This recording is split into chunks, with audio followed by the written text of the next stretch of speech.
تشوفني بس مش اول مره تسمع صوتي. انا محمد حسين ومعايا صديق مصطفى شعبي. احنا اصحاب قناه TWM3 وقررنا ننقل محتوانا من محتوى صوتي لمحتوى فيديو مرئي. وطبعا بما ان ده اول فيديو لينا فده هيكون اختبار لجوده الصوت والصوره والمونتاج، واكيد هستنى رايكم في التعليقات. وده اللي احنا حققناه خلال اول سنه من بين 8 مليار على الكوكب دول احسن 55,000. كمان قدرنا بفضل الله ثم بكم نحقق مشاهدات تخطت 1,500,000. وكمان عندنا اكتر من 3000 طالب على يوديمي بيدرسوا اكتر من 10 كورسات في مجال البرمجة وامن المعلومات، وكلهم من تقديمنا، واللي ان شاء الله بنسعى خلال الاجازة دي نوصلهم ل 15 كورس. وكمان عندنا منصة تعليمية خاصة بينا اللي وصل عدد زائريها في 3 شهور بس 60,000 شخص، كلهم من فئات عمرية مختلفة من سن 17 لحد 45 سنة.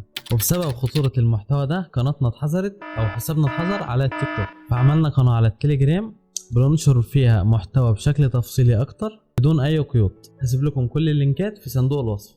وبالنسبة لي تليجرام هو افضل منصة لتقديم المحتوى، وزي ما قلنا الفيديو ده تقديم وتعريف ليس الا، واستنى رأيكم في التعليقات. لو كان في اي تعديل نقدر نطوره او نعدله عادي جدا في الفيديو الجاي اللي هنتكلم فيه عن اهم المصادر والمحتوى العربي والاجنبي، فاستنونا.